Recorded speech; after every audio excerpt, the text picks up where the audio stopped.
Bom, então eu queria começar com o Dal para falar um pouco do Rio Mais 20.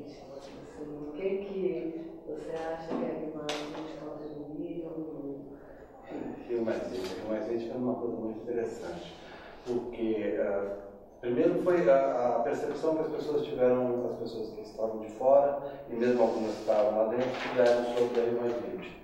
Eu fiquei lá o tempo todo, durante o mês de junho todo, como jornalista, como repórter. E assim, de um lado tinha gente que dizia que aquilo era um fracasso absoluto, que nada estava sendo resolvido, que nada estava sendo. De outro lado, pessoas que estavam vivendo experiências maravilhosas, experiências fantásticas em reuniões. Bom, eu acho que a gente teve ali um caldo de cultura de mais ou menos 3.000 reuniões, dos mais diversos atores, com os mais diversos públicos, que discutiram quase tudo. Eu não consigo encontrar uma única pauta que não tenha sido abordada em algum momento dessa conferência.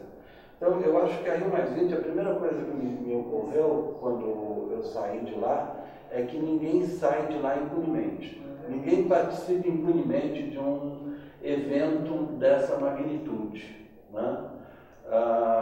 O que precisava ter sido ajustado um pouco melhor antes eram as expectativas. O que é que se quer de uma coisa dessas, né?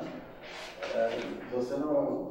Temos um sistema ONU que decide por consenso e temos uma sociedade civil que quer avançar muito mais rápido do que a institucionalidade é capaz de avançar. Então, esse é o conflito. Por outro lado, eu acho que a geração de educadores e de estudantes, de jovens pós-Rio Mais 20, ela tem uma semente que vai germinar, que vai brotar e que nos próximos anos nada vai ser como antes.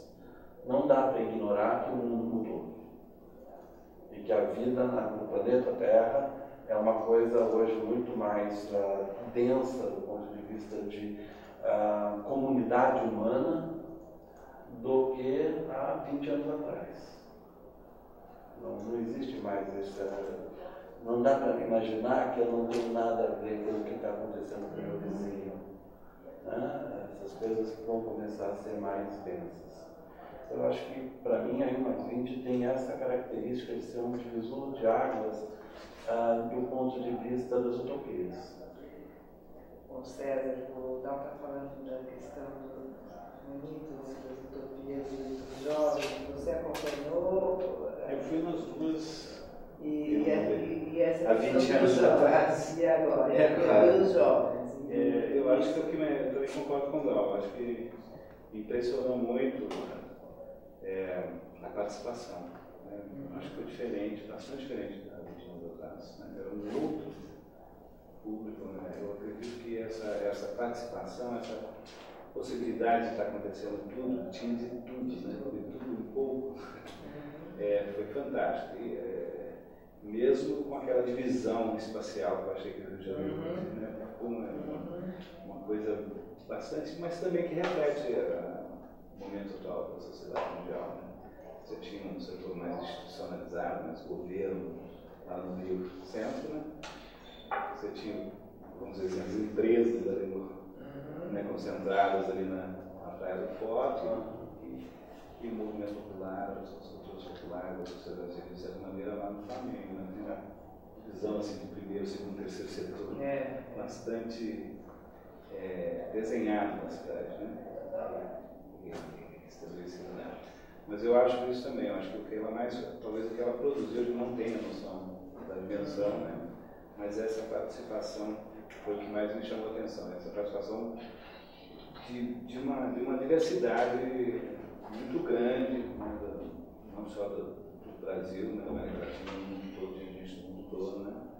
E a participação da juventude, eu acho que isso foi uma marca assim, muito forte, né? Tanto nas passeatas, nas reuniões, em tudo quanto é tipo, isso mesmo deu para perceber uma juventude bastante participativa e bastante descolada vamos dizer assim, de partidos, de movimentos tradicionais. Isso também foi uma outra... tem uma outra coisa acontecendo ali, e eu acho que ali também refletiu. E uma juventude bastante aguerrida com a própria juventude é favorece, né? Eu assisti uma fala da Marina Silva lá, que ela falou que ela estava muito feliz porque que achava que era a primeira vez, talvez, o Rio de Janeiro estivesse se mobilizando da mesma forma que se mobiliza para o futebol e carnaval. Né? E realmente, quem participou foi uma mobilização da cidade toda. O fato dela estar deslocada fez com que a cidade... Deu para perceber que eu fiquei lá 15 dias, então você vê o contato com o cidadão carioca, com ou visitantes ou turistas, tinha uma... Foi mesclado, né? Foi uma mesclada, a cidade pulsou, né? Foi bastante pulsante, foi interessante. Mas vocês acham que surgiu alguma coisa? Isso é muito novo, mas assim, em termos de alguma direcionalidade ou o que trouxe em termos assim, bom, agora e agora? Né? Vocês conseguem? Eu acho que uma das coisas importantes é que essa coisa que eu falei do resgate das utopias. Né? As pessoas saíram de lá querendo mais. Em quase todas as áreas, tanto empresas, eu conversei com executivos de grandes empresas, tiveram uma participação muito forte e saíram de lá repensando a sua gestão, repensando o seu modo de fazer negócio, o seu modo de se relacionar com os seus públicos. Do ponto de vista dos governos, eu fiquei também muito tempo dentro do Rio Centro, o que eu percebi, conversando com diplomatas, era, não, aqui a gente fez o que dá, mas nós vamos continuar trabalhando. Então, um incômodo de que fizeram pouco. A maior parte dos diplomatas saíram de lá com a sensação de que fizeram pouco e que tem que fazer mais. Então, eu tenho certeza que isso também vai ser uma semente dentro dos governos, dos caras trabalharem em função de melhorar a sua gestão nessa área. E do ponto de vista da sociedade civil, dos jovens e da sociedade civil organizada que estava lá, a impressão que eu tenho é que se arregaçou as mangas, sabe? Tá todo mundo trabalhando. As pessoas que eu encontro hoje já estão fazendo projetos, já estão propondo transformações, fazendo coisas que possam construir novos cenários. E nessa pensada, vamos pensar assim, vamos aterrizando assim, não só mais o mundo, mas pensando no Brasil, nas nossas questões que a gente discute tanto aqui no SEMPEC, das questões da pobreza, do enfrentamento das desigualdades sociais, que tem muito a ver com as questões da sustentabilidade, mas pensando nas questões das desigualdades sociais, e é possível a gente pensar, ou como é possível a gente pensar e avançar nessa relação de uma educação mais ampla, uma educação que possa ter um olhar mais sistêmico, que traga a cultura junto nesse enfrentamento da pobreza e das desigualdades sociais. Olha, Marisa, a questão que você me coloca é uma questão bastante complexa, não é? Difícil até. Eu acho que a gente tem que levar em consideração que nós estamos vivendo um mundo onde as desigualdades aumentaram demais, seja aqui ou seja fora daqui, não é? E em que, ao mesmo tempo que eu tenho esses momentos, porque eu diria assim, uma Rio+20, uma Olimpíada qualquer, é uma grande oportunidade de ressuscitar e recuperar utopias, né? Mas no todo dia desta população em extrema situação de pobreza, a coisa não... essas utopias vão sendo castradas até, por conta de um cotidiano cheio de vulnerabilidade, né? Eu acho que algumas políticas vêm sendo contaminadas por essa ideia da sustentabilidade. Por exemplo, a habitação, que é uma política que eu venho com a habitação para a população justamente muito pobre, que eu venho acompanhando há 20 anos, você percebe um movimento no sentido de humanizá-la e um movimento no sentido de gerar maior conforto socioambiental, maior sustentabilidade. Então, se eu comparo Singapuras e os processos de remoção de favelas horrorosos de 20, 30 anos para trás, para agora, você vê uma mudança significativa. Agora, eu gostaria, Maria Alice, talvez depois falar mais, eu acho que não é possível você enfrentar desigualdades e educação sem trabalhar, sobretudo, valores. Acho que nesses últimos 20 anos, eu estou até também numa de recuperar a história, né? Nos últimos 20 anos, eu acho que a gente teve um olhar muito civil para os direitos humanos e um paradigma muito liberal de defesa dos direitos humanos. O que significa isso? Eu exaltei nesses anos todos o direito do negro, do idoso, do velho, da criança, da mulher, mas na realidade nós não trabalhamos efetivamente a cidadania ou os direitos civicamente pensados, que são diferentes. Porque o direito civil olha realmente para a promoção individual, para a liberdade individual, para a garantia dos direitos individuais. E a cívica envolve necessariamente uma corresponsabilidade entre os direitos individuais e os coletivos.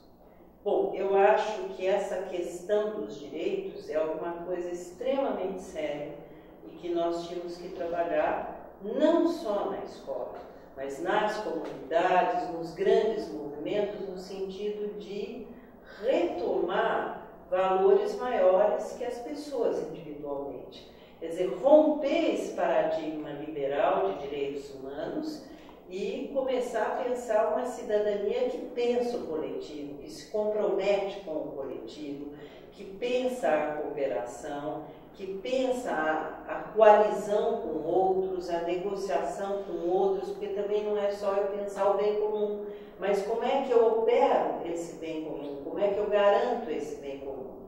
Então eu acho que há um vazio hoje na educação sobre direitos e valores.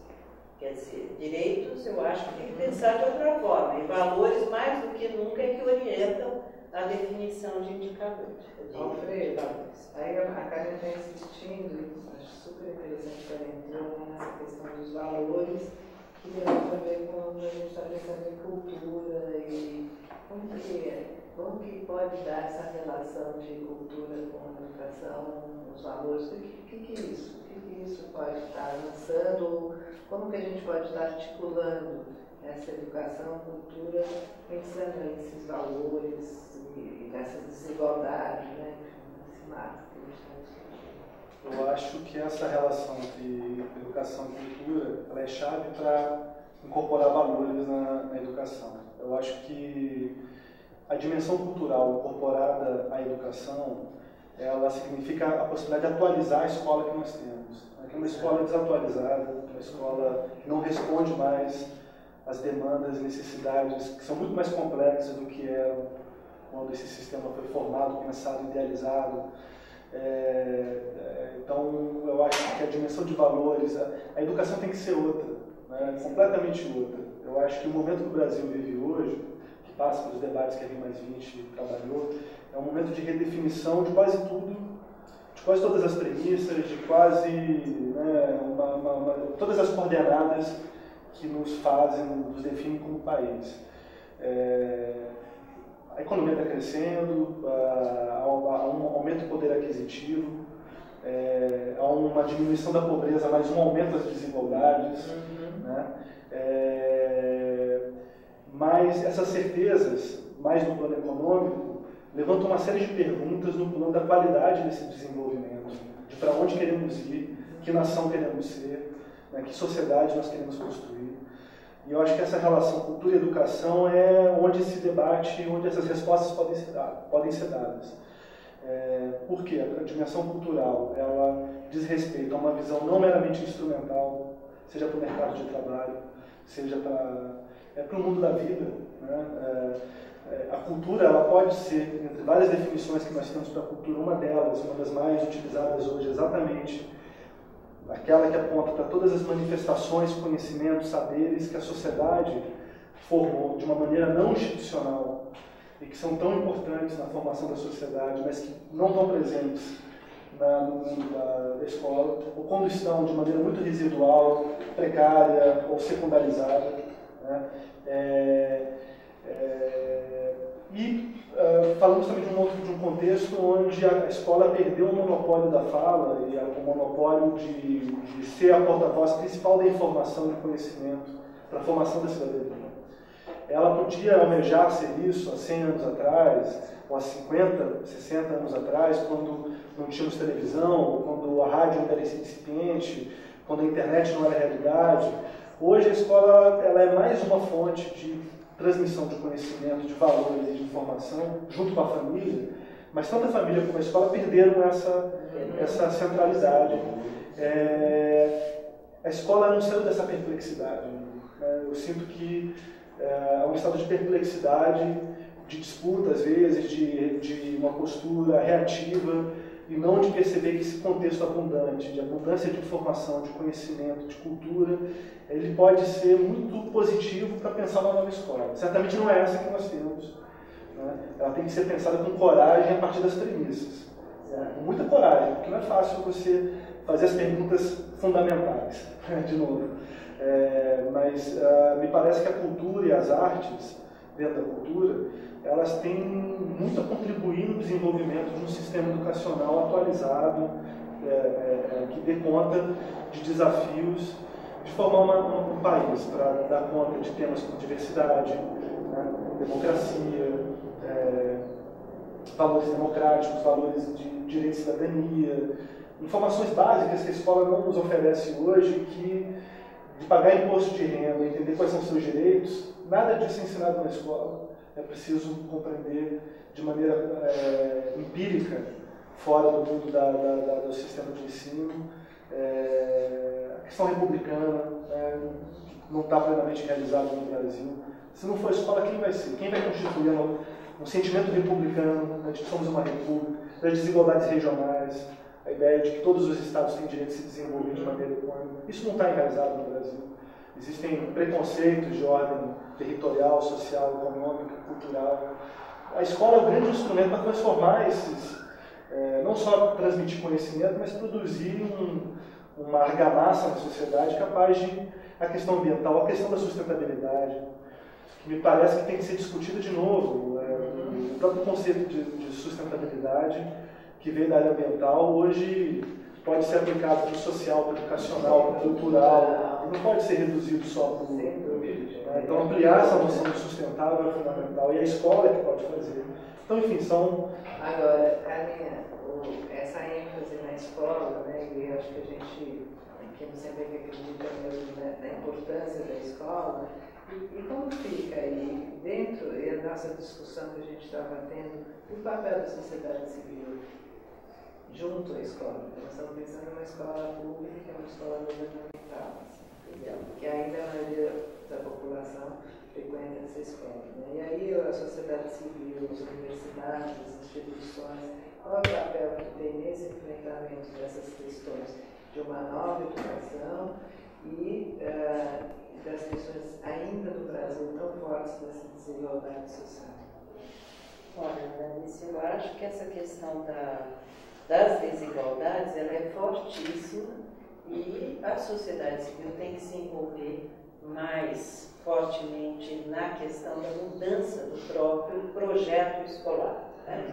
Que todos sabemos que é urgente, urgentíssimo.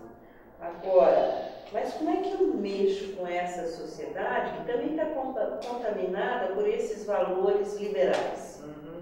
Né? Eu olho mais para a minha satisfação individual do que propriamente para o conjunto. Então, primeiro de tudo, eu acho que nós temos que trabalhar na escola e fora dela com todos os grupos sociais. Uma primeira questão, me parece, é a leitura do presente. A escola volta-se muito para a leitura do passado. Nós não sabemos fazer a leitura da conjuntura do presente. E o que pode nos mobilizar a agir é a leitura do presente, não é a leitura do passado. É dizer, e não é qualquer leitura do presente, não é simplesmente escrever a realidade, é mais tematizar, problematizar essa realidade que está aí. É isso que nos move a produzir mudanças Eu trabalho com muita população, você sabe, do Bolsa Família, famílias de baixíssima renda. Quer dizer, se eu não leio com elas o seu cotidiano de vida, e primeiro não é qualquer leitura também, é ler o cotidiano da vida, não só nas suas fragilidades, vulnerabilidades, privações, mas é a leitura das forças.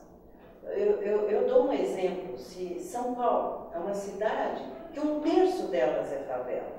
Ora, 1/3 da população de São Paulo mora em favelas e 1/3 dessa população é coprodutor dessa cidade. É uma produção da cidade a favela. Foi a possibilidade que eles encontraram. Agora, isso não é uma força? Por que eu tenho que sempre olhar nisso uma vulnerabilidade? Então, eu acho que tem um modo de fazer a leitura da realidade que pode movimentar a sociedade civil a influir mais. Isso é um lado. O outro também, quando a gente pensa movimentos de revisão da escola, de mudança da escola, pouco a gente trabalha com a sociedade civil mais próxima da escola. Quer dizer, são raríssimos os trabalhos que a gente faz com a própria comunidade, de leitura da sua escola, do que querem com a sua escola. Nós envolvemos muito a iniciativa privada, as grandes lideranças, está aí o movimento de todos pela educação, mas nós não estamos ali no cotidiano, e é só essas famílias que valorizam tanto a escola e que por isso mesmo se amedrontam de mudar a escola. Porque é melhor com ela muito que sem ela. Então isso é dramático, nós ficamos reféns, isso é terrível, de um modelo de escola que reproduz a nossa desigualdade em vez de nos emancipar.